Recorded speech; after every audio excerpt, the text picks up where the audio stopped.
No copyright reserved. This movie may be copied and distributed freely.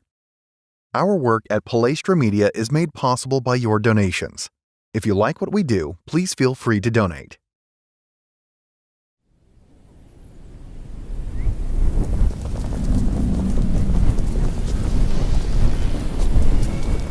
So people assume we are just going back to the good old world which we had. This is, let's say, fiction. It will not happen.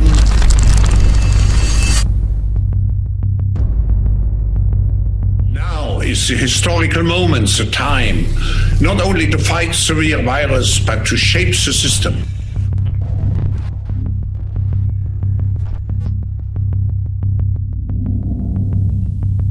It is our defining moment. Many things will change forever. A new world will emerge, the contours of which are for us to both imagine and to draw. Many of us are pondering when things will return to normal. The short response is never.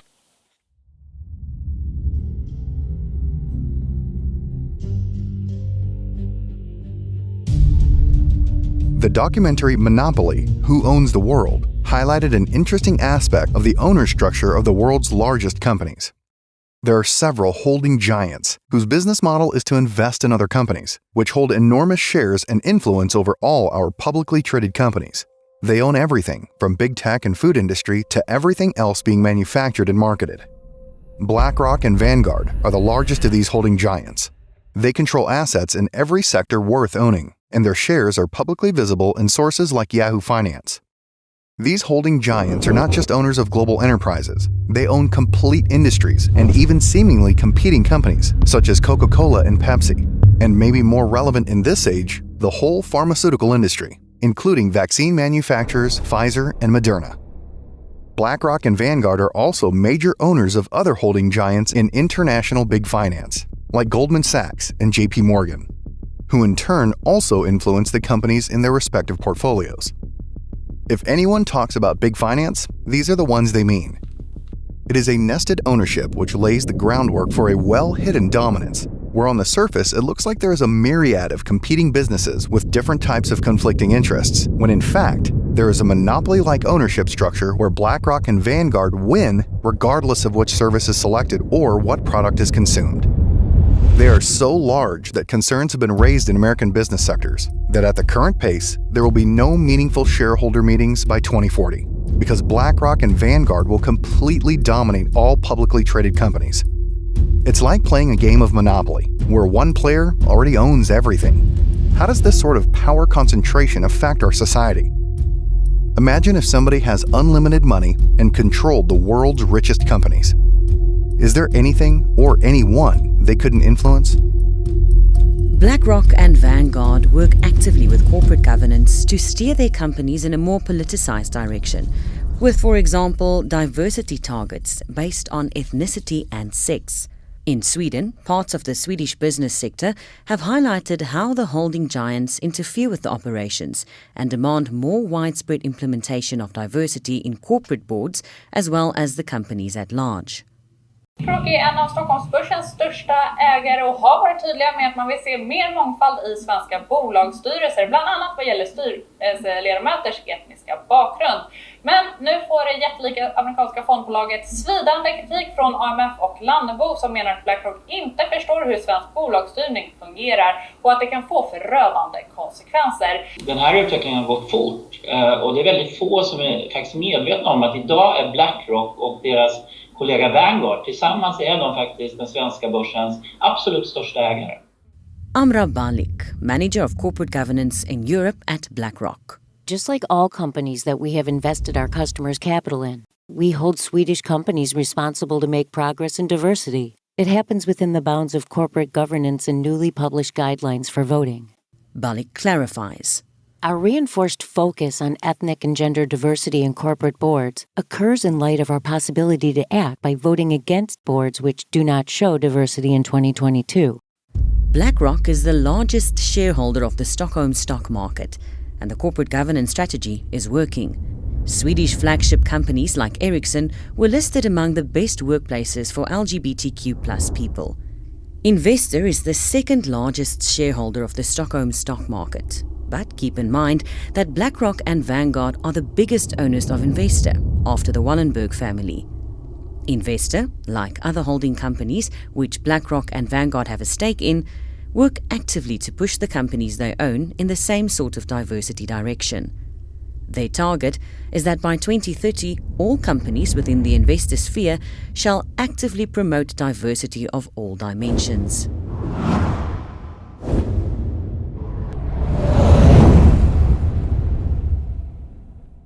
What is truly Scandinavian? Grattis! Absolutely nothing.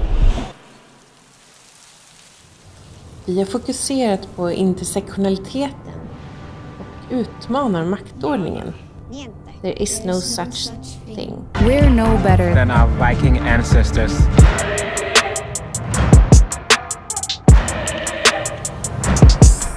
Absolutely nothing.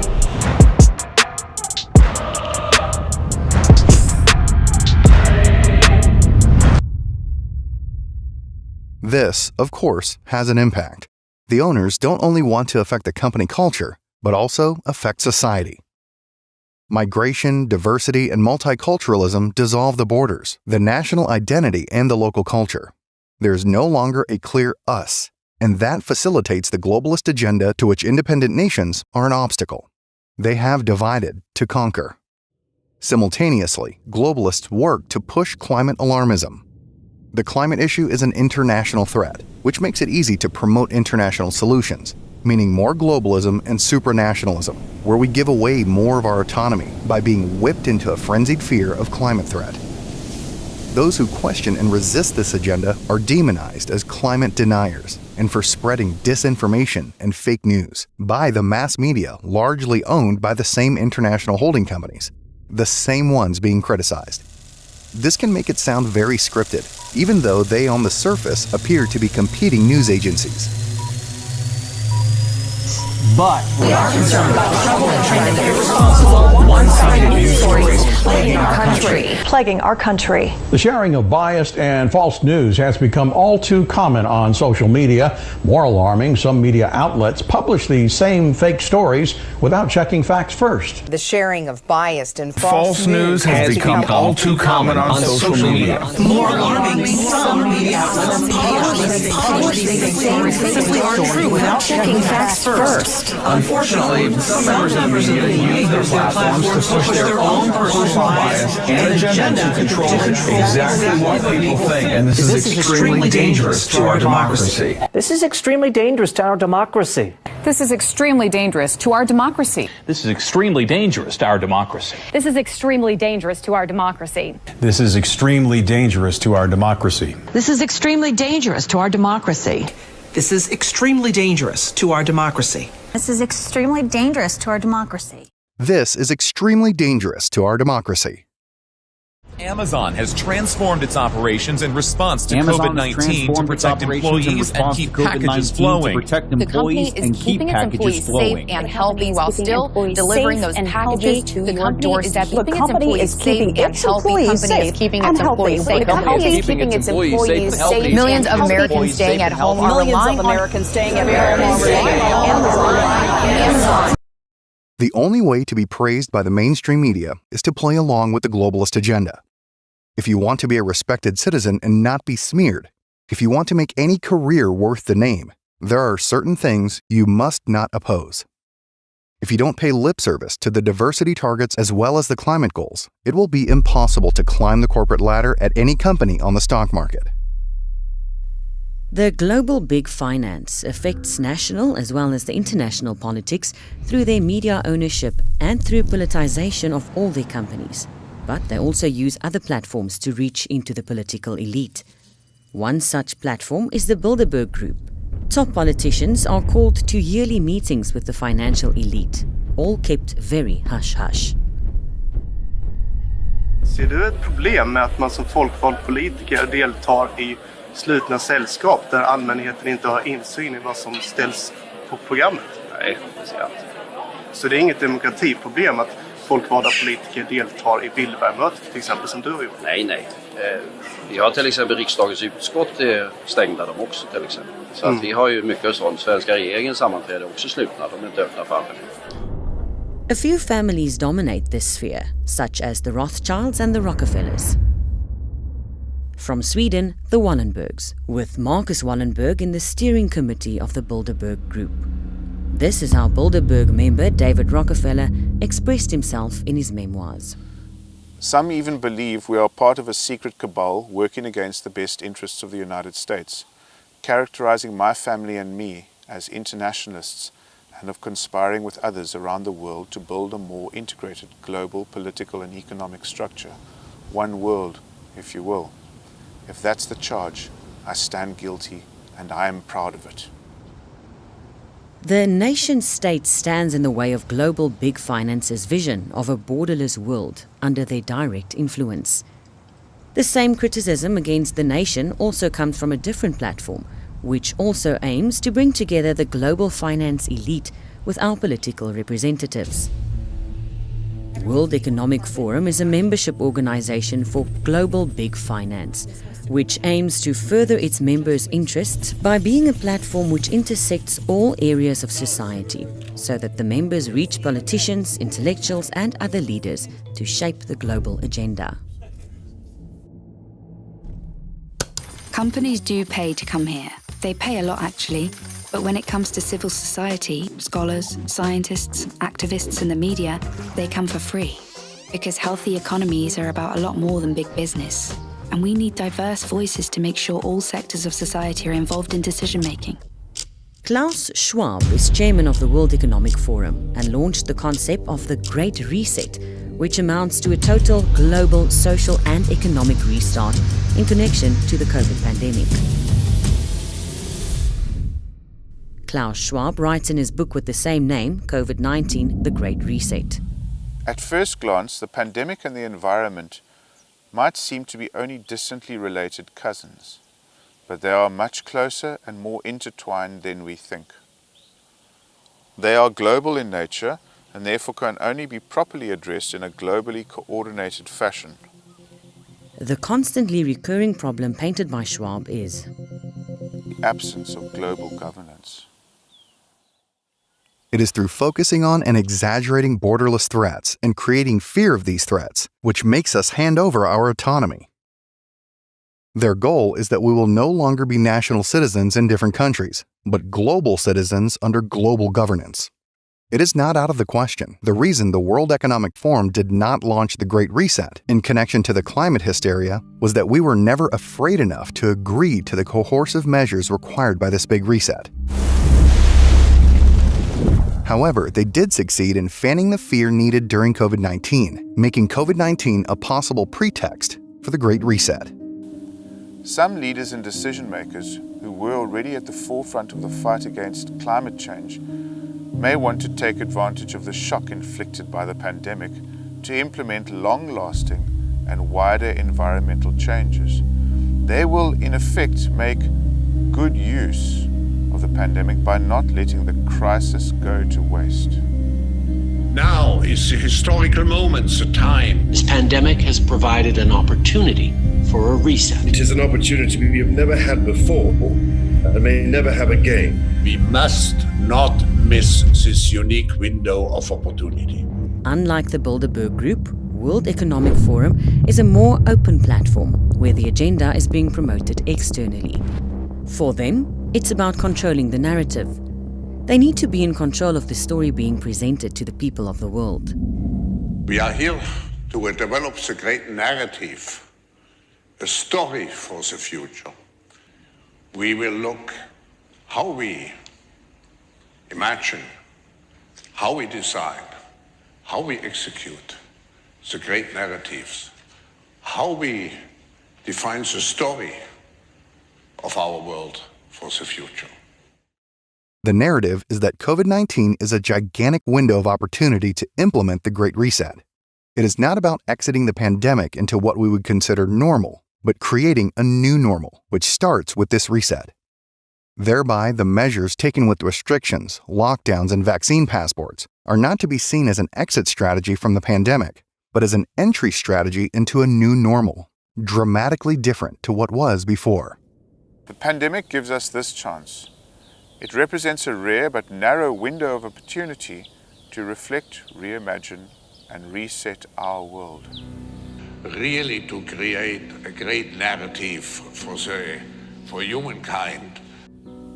Many of us are pondering when things will return to normal. The short response is never. That these measures implemented by the World Economic Forum and their partners are not about our health becomes abundantly clear in how Schwab describes COVID-19 in his book.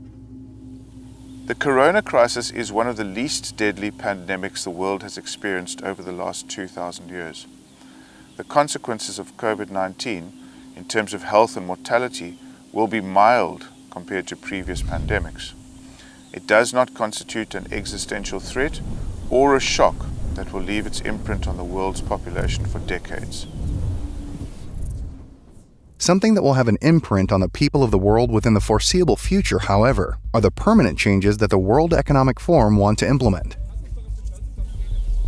The societal upheaval unleashed by COVID-19 will last for years and possibly generations. When the World Health Organization declares a pandemic, it has far-reaching consequences. The reason that a disease that is not very severe is still classified as a pandemic is because the World Health Organization in 2009 changed its definition of a pandemic. They removed the requirement of excess mortality in order to classify the swine flu as a pandemic. Det gäller skräcken för den så kallade svininfluensan som nu sprider sig över världen. Frågan är hur befogad den skräcken är och om det verkligen handlar om en pandemi. När WHO kallar en smitta för pandemi så får det långtgående konsekvenser både för samhällsinstitutioner och företag. Men ansedda forskare ifrågasätter nu själva pandemibegreppet och även den planerade massvaccineringen. För en stund sedan pratade jag med en oberoende forskare knuten till det högt ansedda Cochrane-institutet som utvärderar olika behandlingsmetoder. En forskare som är mycket kritisk till larmet som går över världen. This one seems to be a pretty mild form of disease, so I'm not sure that I understand all this worry, but there may be good reasons for it. But now you say it's not serious, but in Sweden, for example, we prepare for mass vaccinations. Isn't that necessary, according to you?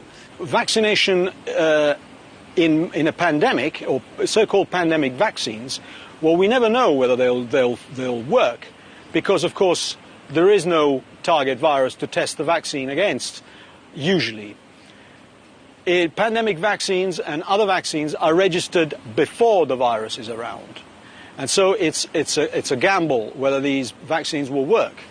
What the evidence shows from the hundreds of studies that we have reviewed is that these vaccines have got a performance which is not very good, and they work best in healthy adults, i.e. those who've got good immune systems in the first place, and for which they usually are not recommended. But you give one picture here of this flu not being so serious, but the WHO gives another picture and they call it a pandemic. What do you say about calling this flu a pandemic? Well, it's a good point. I don't understand what a pandemic is anymore. And the reason for that is as follows. In 2003, WHO described an influenza pandemic as follows. An influenza pandemic occurs when a new influenza virus appears against which the human population has no immunity, resulting in several simultaneous epidemics worldwide with enormous numbers of deaths and illness. Sometime in May 2009, this definition changed as follows.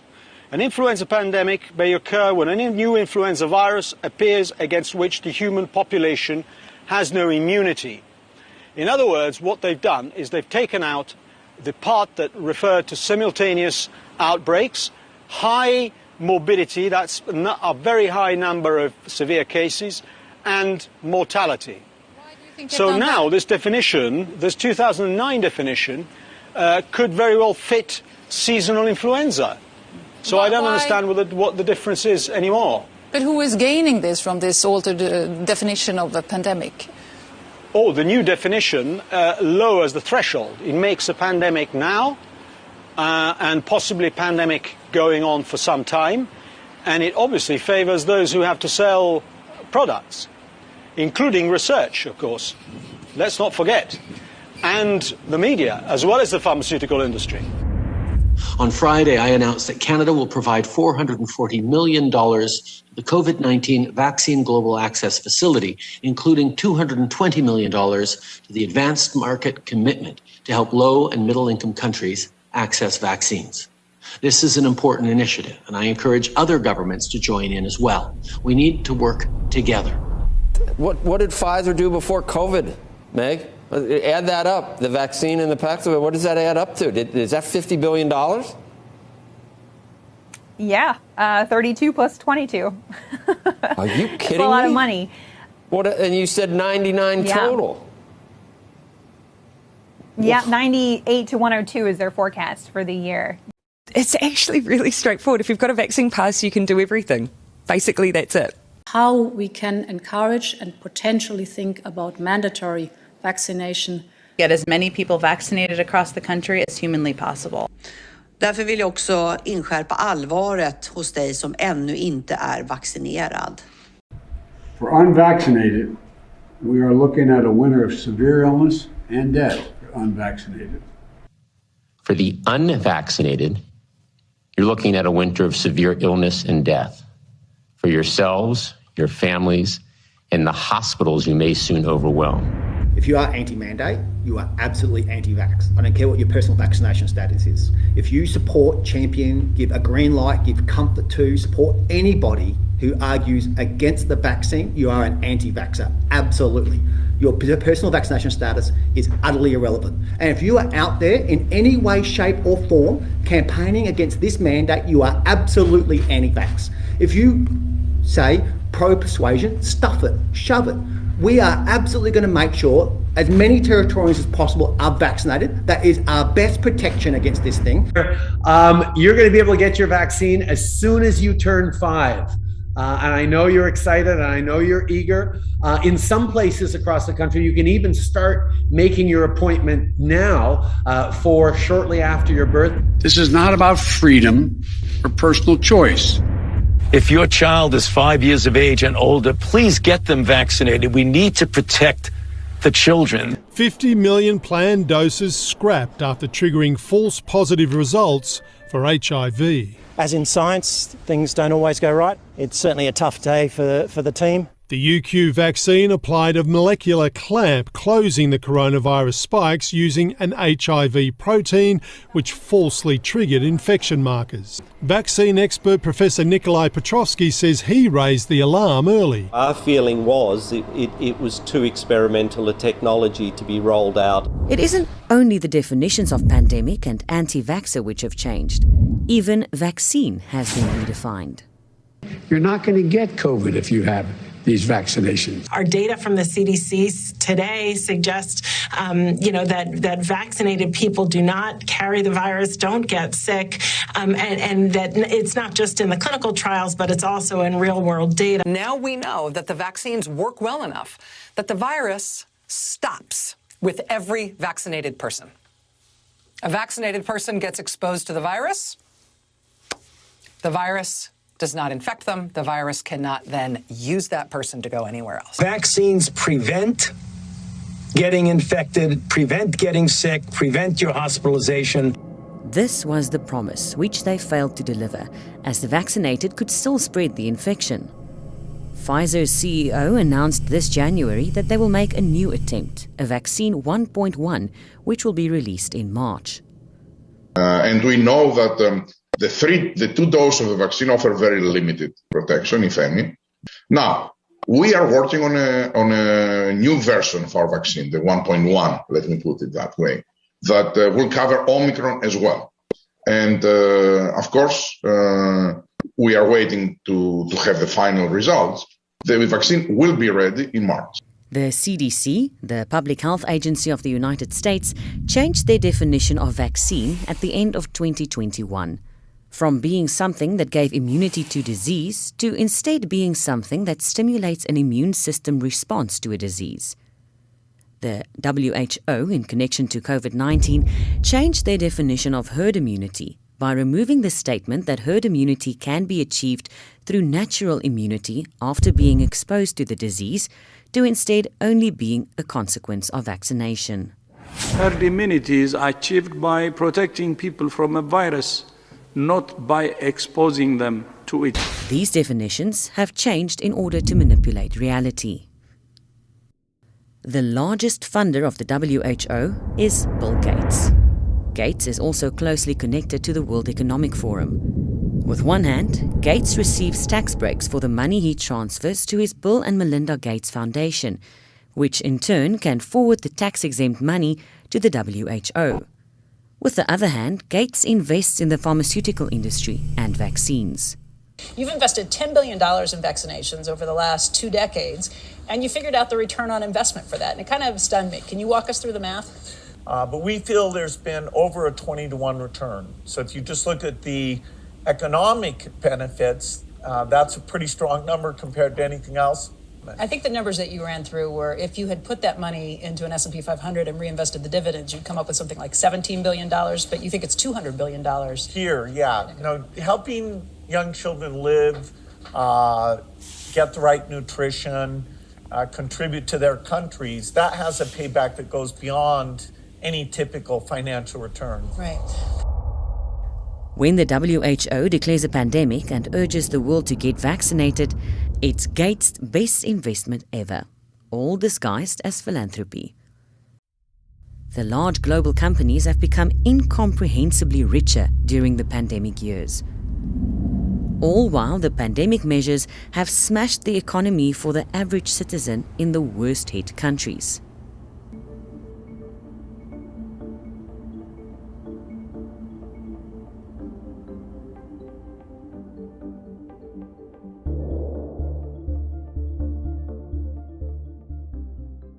During a crisis, a window of opportunity for policy changes is created. This is true regardless if the crisis is fabricated, as is the case with COVID-19.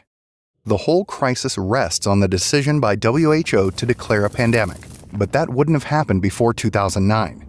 In that case, COVID-19 would have only been classified as a severe seasonal flu and would have been handled as such. But today, it is instead a pandemic, and it's being treated as if it was the most dangerous pandemic we have ever had. The reach of the measures have taken no historical counterpart. This window of opportunity for the people in power makes it possible for them to introduce policies which they never could have introduced otherwise. They are using this crisis as a pretext to implement new rules and protocols, so that when we leave the crisis and look for an exit, we will leave the old normal behind and instead enter a new normal, where the implemented changes live on. It is our defining moment. Many things will change forever.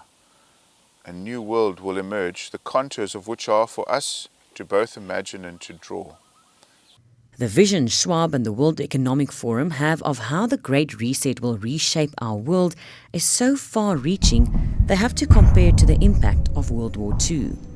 World War II could even so be one of the most relevant mental anchors in the effort to assess what's coming next.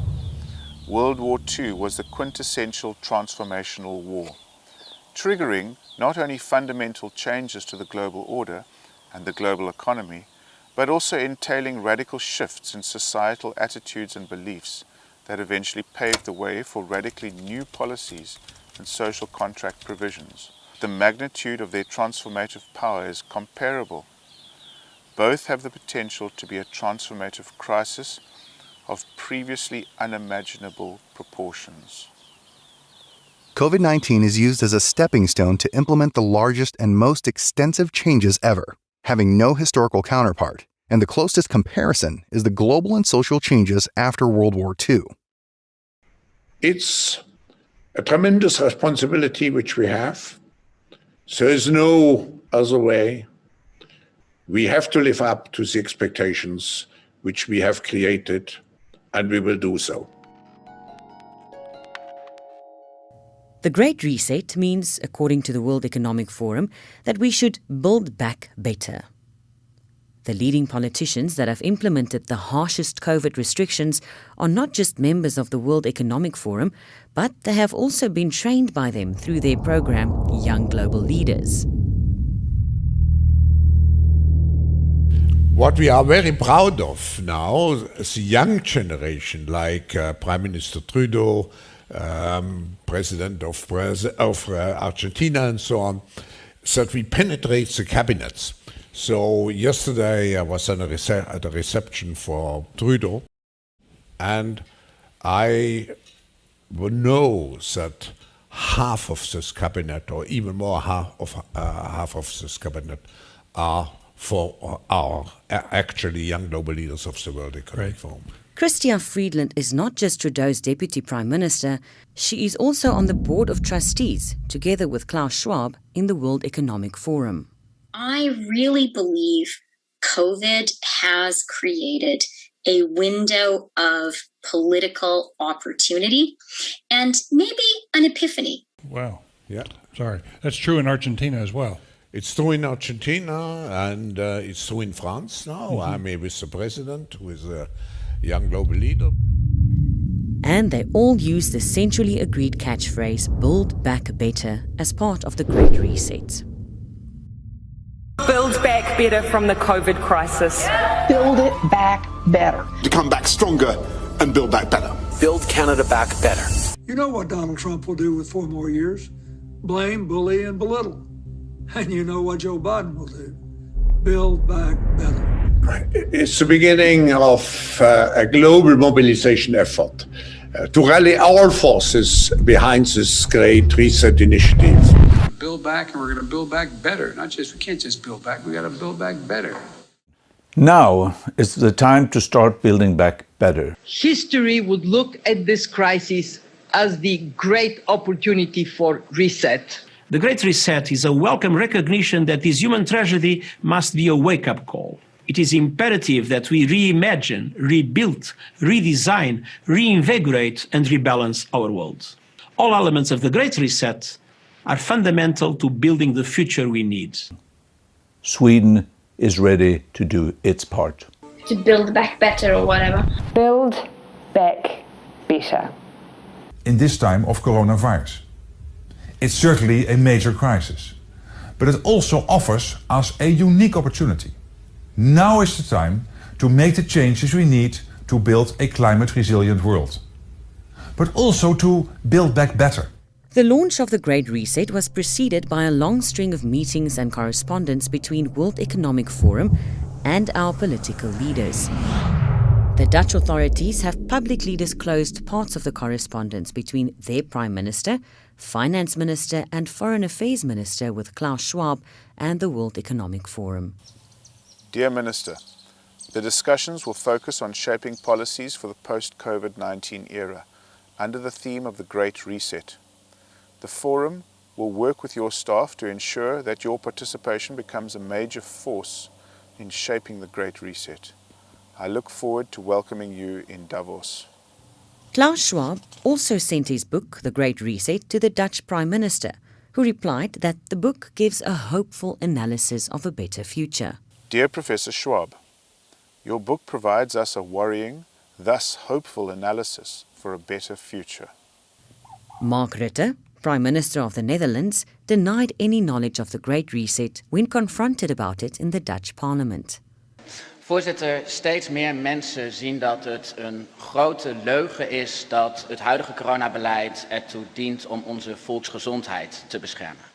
Maar dat roept natuurlijk wel de vraag op waarom dan al die afschuwelijke maatregelen worden getroffen die onze hele manier van leven, onze hele samenleving kapot maken.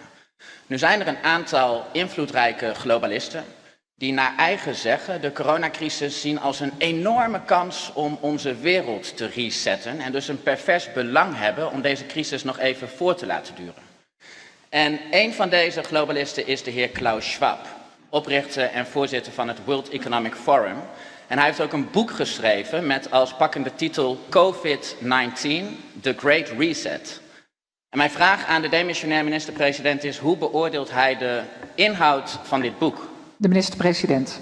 Ik ken het boek niet, voorzitter. Maar ik zou de heer Vermeijeren willen adviseren om niet al te veel in al die conspiracy-theorieën. Ik kijk ze ook allemaal op YouTube. Ik vind het altijd fascinerend hoe dan uitgelegd wordt dat 9/11 niet heeft plaatsgevonden of dat het allemaal anders zit. Ontzettend knap in elkaar gezet. Maar het is meestal wat het is, een conspiracy-theorie. De heer Van Meijeren. Nou, het verbaast mij dat de eerste vraag die ik aan de heer Rutte stel sinds ik beëdigd ben als Kamerlid direct wordt beantwoord. Dank u wel, maar het verbaast mij dat die eerste vraag direct wordt beantwoord met een leugen. Ik heb namelijk een brief in mijn hand die dateert van 26 november 2020. En dat is een brief van de heer Rutte aan de heer Klaus Schwab, waarin hij de heer Schwab bedankt voor het toezenden van zijn boek. En dit noemt een hoopvolle analyse voor een betere toekomst. Zou de heer Rutte nog even kunnen graven in zijn geheugen? Het is nog geen half jaar geleden, dus ik weet niet hoe lang uw herinneringen actief blijven. Maar waarschijnlijk is dit nog wel ergens op te graven. En mijn eerste vraag opnieuw te beantwoorden en nu eerlijk, alstublieft. Nou, het eerlijke antwoord is dat dat een nette brief is. Waarin je helaas niet alle boeken die je toegestuurd krijgt van kaft tot kaft kunt lezen. Maar wel degene die je toestuurt een vriendelijke brief wil terugsturen. Nou, dan zegt de heer Rutte dus eigenlijk dat hij niet heeft gelogen tegen mij, maar tegen de heer Klaus Schwab. The vision of the Great Reset is that we will leave our old ways behind and enter a new era, one which entails what Schwab calls stakeholder capitalism.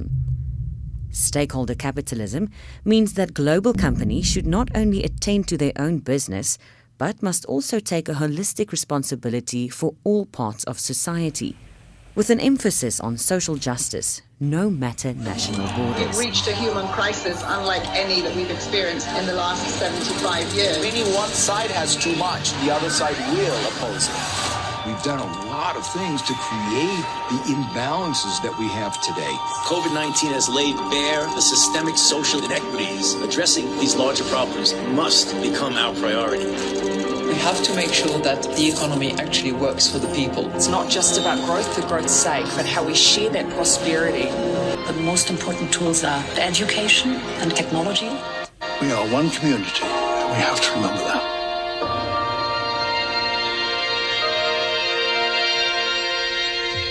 The Dutch Prime Minister praises that vision in the same correspondence with the World Economic Forum. My good friend Professor Schwab outlines an inspiring way forward in making the global economy more equitable, sustainable and future-proof. A vision that fits in perfectly with all his efforts over the years to build a better world. Once again, Professor Schwab gives us food for thought and reflection with this fascinating book. Mark Rutte, Prime Minister of the Netherlands. In short, we need a great reset. This undeniably raises the overarching question of whose interests our politicians represent when they talk of this big reset.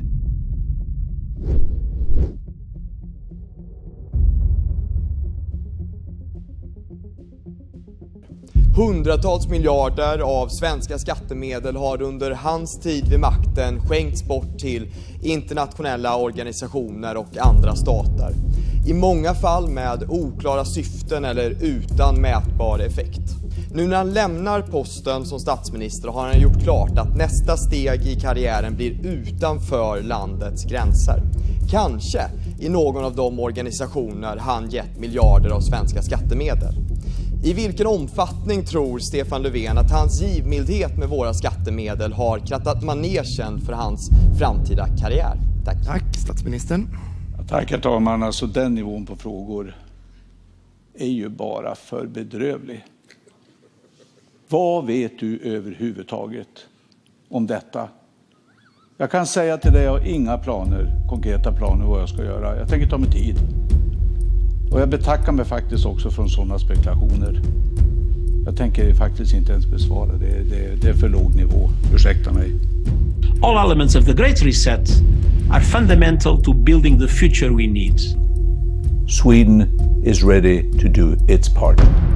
All this under global leadership, where Schwab's sponsors and international big finance take a special position in their exercise of public authority through their companies, something Schwab refers to as stakeholder capitalism, where focus is moved from maximizing profit for their companies to a broader social engagement with emphasis on sustainability, diversity, and social justice. That is completely in line with Agenda 2030. In other words, Schwab's concept of stakeholder capitalism means that the global companies will take on responsibility of what we normally would consider political issues. What we would usually decide in elections would in this scenario be taken over by anonymously holding giants we neither elected nor have any insight into. This reminds me of Ronald Reagan's classic quote about the most terrifying words in the English language. The 9 most terrifying words in the English language are, "I'm from the government and I'm here to help." Building back better means getting support to the most vulnerable while maintaining our momentum on reaching the 2030 Agenda for Sustainable Development and the SDGs. Canada is here to listen and to help. The updated version of this quote would be, "I'm from a global company with an anonymous leadership, and I'm here to help." The vaccine is the help we receive, and the vaccine is an important component for this global reset, because the vaccine leads to vaccine passports, which leads to extended digital infrastructure with a digital ID that connects our whole person, or whole earthly being, with a single QR code. A region in China has already introduced a digital ID, which is connected to a social credit score, where the state decides what you can and cannot do, depending on whether you've been a good citizen who is a benefit to the collective. Everywhere she goes, Ouyang Haoyu is followed. What she buys, how she behaves, is tracked and scored to show how responsible and trustworthy she is. It's called the social credit system, and in one version now being tested, a person's reputation is scored on a scale of 350 to 950. And Haoyu, with a good score of 752, is okay with it. In fact, most people are, and few here are willing to criticize it. Something that may pose a risk itself for a bad score and the life that comes with it. Journalist Liu Hu. He got a little too close to uncovering corruption among high-profile party members. After being sued for defamation by the subject of a story he'd written, he was blacklisted. But he only realized when he tried to buy a train ticket and was told he was banned from traveling. That tells me I'm still on the blacklist. Punished because he's been branded untrustworthy by the state. Once you're blacklisted, you can no longer get a bank loan, start a business, buy an apartment, or even send your children to a private school. In theory, everything can be taken into account in the social score. World Economic Forum wants a global citizenship under global leadership, where people are controlled through a digital ID, which reflects, amongst others, your health status, which illnesses you have, what care you have received, and which vaccines you have taken. The digital ID will also constitute your new digital wallet with a digital currency and will replace your passport if you travel. Und aus diesem Grund wird die Kommission demnächst eine sichere europäische digitale Identität vorschlagen. Eine Technologie, bei der wir selbst kontrollieren können, welche Daten ausgetauscht und wie sie verwendet werden. The digital ID will be a prerequisite to connect to the public infrastructure, controlled centrally. If such a digital ID is introduced, the rulers can shut down whoever they want, whenever they want, from all of society all over the world, just by limiting that person's QR code. And they will also be able to punish anyone who interacts with the targeted individual in the same way, as the digital ID is also traceable.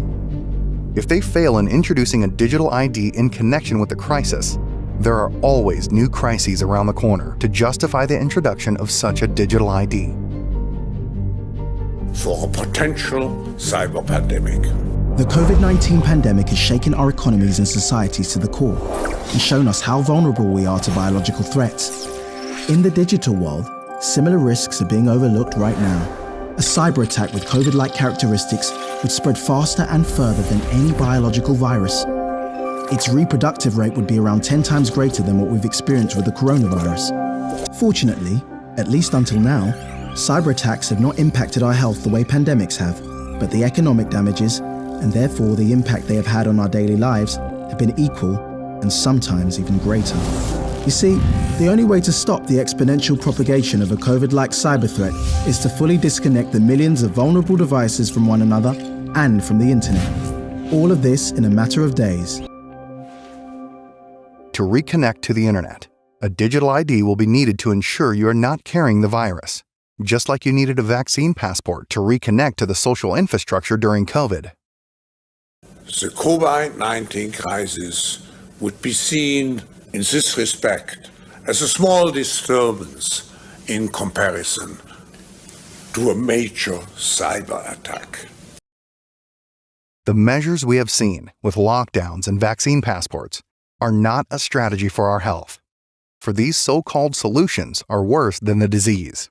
The measures are for hurting us towards the new normal. Something like 1984 could actually happen.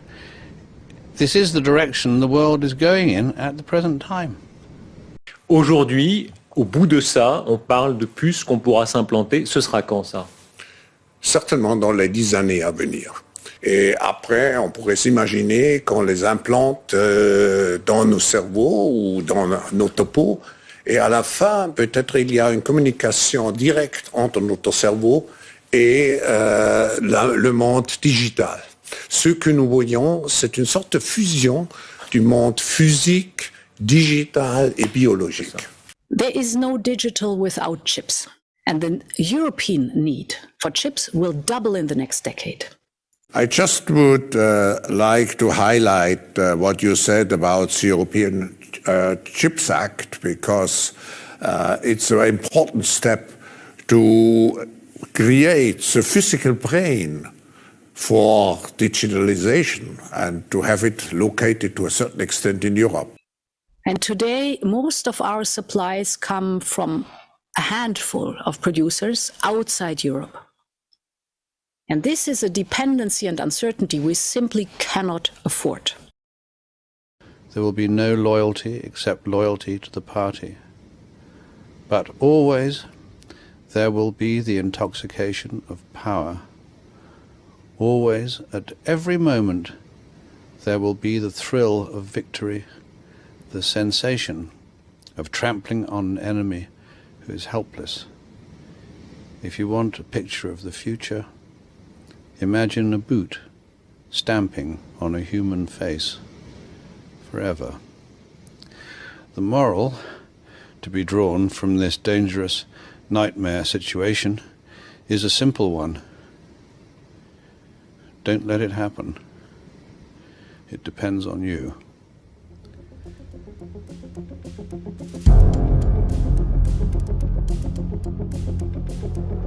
Is it possible to prevent the next pandemic? Yes, if every country does what Australia did, then you wouldn't be calling it a pandemic. That's all. We are grateful for the support of about 20 ADF personnel as well as army trucks to assist with the transfer of positive cases and close contacts. If I cross that yellow line, that I've broken the rule, I will be issued with a $5,000 fine. That's correct. Right. We could even do that now, but we're giving the warning first. Have a chat with you, because the big fine, rather just do the right thing, yeah? So what did that experience make you think? Like, what was your feeling about being in that situation with those people in control of your every movement? Oh, it's horrible. It's a horrible feeling. You feel like you're in prison. You feel like you've done something wrong. It's inhumane what they're doing. Like, you are so small. They just overpower you, and you're literally nothing.